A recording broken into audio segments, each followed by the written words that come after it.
Salut à tous, Kwame Sport. J'espère que vous allez bien, peu importe l'heure et l'endroit où vous regardez cette vidéo. Avant de commencer, cliquez sur like, abonnez-vous et activez la cloche de façon à être tenu au courant quand je posterai de nouvelles vidéos. Frank Warren, le boss de Queensberry Promotion, une grosse boîte de promotion britannique, c'est le concurrent direct de Matchroom d'Eddie Hearn. Enfin, Barry Hearn, le père de Eddie Hearn, celui qui a lancé la machine et puis après le fils a repris derrière. C'est promoteur de Daniel Dubois, de Tyson Fury, Joseph Parker et un tas d'autres heavyweights britanniques. Et il a donné une interview là récemment sur Box TV, c'est une chaîne YouTube britannique qui cartonne, hein. Franchement, j'adore leurs interviews et ce qu'ils font tout court de manière générale. Je vous conseille d'aller regarder. Et on lui a posé des questions sur justement les combats de la semaine dernière, Ryan Garcia, etc. Et on lui a parlé de Martin Bacolé. Et il a dit ceci. Alors déjà, il estime que je paraphrase bien entendu, il estime que Martin Bacolé a eu de la chance que le combat se soit terminé en égalité parce qu'il estime qu'il a perdu d'ailleurs. Si vous regardez les pages britanniques, personne ne donne Martin Bacolé gagnant. Ils disent tous qu'il a perdu. Il n'y en a pas un de son côté. D'accord? Ensuite, il estime que Martin Bacolé, cette histoire de boogeyman, etc., c'est du vent ça. Il fait peur à personne. Voilà ce qu'il a dit. Et il a dit un truc, en fait, moi, qui m'a interpellé, c'est qu'il a dit que Martin Bacolé n'est une menace pour absolument personne en heavyweight. Enfin, je veux dire, l'élite, hein, bien entendu, Joshua, etc., etc. Alors, en ce qui concerne le scoring, moi, j'insiste, hein, moi, encore une fois, j'ai vu égalité. Je trouve que les deux ont eu leur moment. Donc, pour moi, ça ne me choque pas qu'il y ait eu égalité. Je trouve pas qu'il y ait eu vraiment une domination totale de l'un ou l'autre. À part certains rounds, c'était plus Bacolé, certains rounds, c'était plus Ajagba. Maintenant, l'histoire de Boogeyman, tout à fait d'accord avec lui, je l'ai déjà dit. Euh, cette histoire de sparring, j'ai du mal à y croire encore une fois, parce que vu ce qu'on a vu la semaine dernière, ça me paraît impossible. J'ai du mal à croire que quelqu'un comme Fury va rester les deux pieds plantés devant quelqu'un comme Bacolé et le laisser l'assommer. Ou Usyk qui se déplace super bien. Mais voilà, Ajagba, lui, avec des déplacements basiques, il arrive à frustrer Bacolé, mais déplacements basiques, hein, sur le côté, etc., sans problème. Par contre, Usyk, Fury, non. Eux, avec des déplacements un peu plus compliqués, des déplacements plus élites, non, eux, ils n'y arrivent pas. Enfin bref. Mais par contre, que Bacolé ne soit une menace pour absolument personne, non, désolé, il faut arrêter de mentir. Ça, je suis pas d'accord. Ça, c'est pas vrai, ça. C'est une menace pour absolument tout le monde. Quelqu'un comme lui, c'est une menace pour tout le monde et il le sait. Euh, Bacolé, si, on l'a vu d'ailleurs, contre Ajagba, c'est l'exemple parfait. On l'a vu contre Ajagba, si il vous coince entre les cordes, c'est fini. Il va vous assommer. On l'a vu contre Ajagba. À moins que la personne accroche clinch très très vite, il va vous assommer. Et j'ai pas vu un combat de Bacolé où il a pas réussi à le faire à quelqu'un. Pour l'instant, j'en ai pas vu. Et en plus de ça, déjà, il cogne très fort. Et deux, en plus de ça, c'est la catégorie heavyweight. En heavyweight, tout le monde cogne très fort, tout le monde a le potentiel pour mettre KO, tout le monde. Donc cette histoire de Bacolé, c'est une menace pour personne, c'est pas vrai. C'est pas vrai et il le sait. Et il le sait très bien même. Il le sait bah tiens, c'est promoteur de Joseph Parker. Il sait très bien qu'un Bacolé à 200%, le combat serait sûrement pas, il aurait peut-être pas gagné Bacolé, je dis pas le contraire. Mais ce qui s'est passé là, ce qu'on a vu au mois de février, ça ne se serait pas passé. On n'aurait pas vu ça.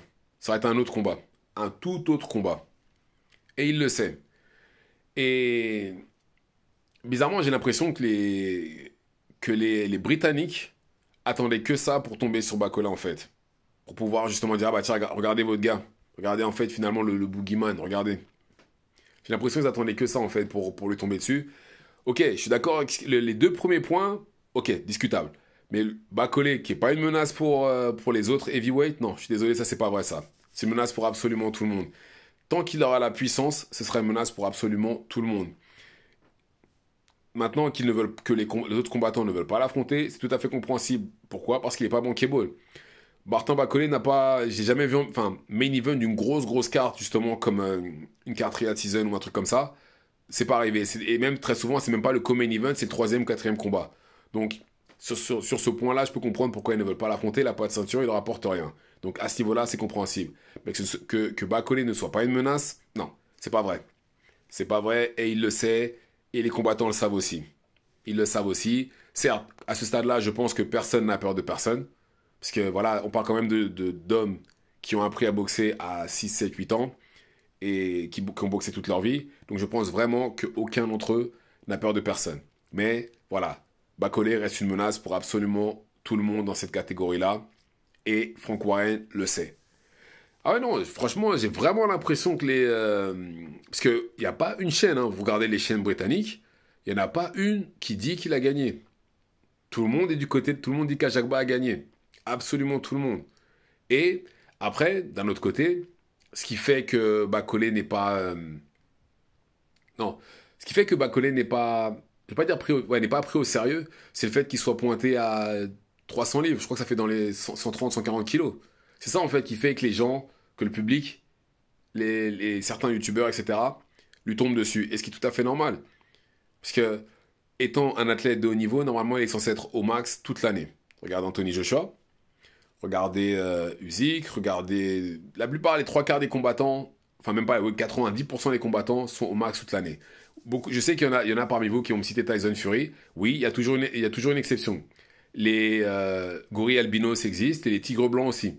Mais c'est pas la norme. Normalement, un athlète de haut niveau comme Bacolé devrait être au top toute l'année. Toute l'année devrait être au top. Je suis désolé. Et c'est pour ça, je pense que les gens lui tombent dessus. Et ouais. Mais bon, mais dans tous les cas, non. Ça reste une menace pour absolument tout le monde. Et je pense que le jour... bon, après, Billy Nelson, son entraîneur, a dit qu'il allait engager un nutritionniste et aussi quelqu'un et un préparateur sportif. S'il met vraiment ça en place et qu'il y a un rematch au mois de septembre, parce que je pense qu'il y aura le rematch contre Ajagba, je pense qu'il va en faire taire plus d'un, justement après ça. Mais non, les manques de respect là, comme... non, en fait, je crois, mais vraiment, j'ai vraiment l'impression que beaucoup attendaient que Bacolé fasse un faux pas, même s'il n'a pas perdu, pour pouvoir justement lui manquer de respect. Parce que pour moi, dire ça de Bacolé, oui, c'est pas une menace, c'est un manque de respect, parce qu'on parle quand même d'un heavyweight. En heavyweight, tout le monde a la puissance pour mettre KO tout le monde. C'est pas comme dans les petites catégories où il y a des combattants qui n'ont pas de puissance. Là, on parle de combattants qui font plus de 100 kilos. Prendre une droite de quelqu'un qui fait plus de 100 kilos, c'est pas la même chose que de prendre une droite de quelqu'un qui fait 70-80. Et encore, il y en a qui font 70-80 qui ont des frappes de mule. Mais dans tous les cas, non. C'est une menace pour absolument tout le monde. Une menace pour tout le monde. Et il le sait. Il le sait, ils le savent. Mais bon, manque de respect, hein, vous savez. Il y en a qui attendent que vous soyez à terre pour pouvoir vous écraser. Et là, c'est ce que les Britanniques et Frank Warren viennent de faire. Donc voilà, dites-moi ce que vous en pensez dans les commentaires. Activez la cloche de façon à être tenu au courant quand je posterai de nouvelles vidéos. Et c'est tout pour moi. Ciao, ciao.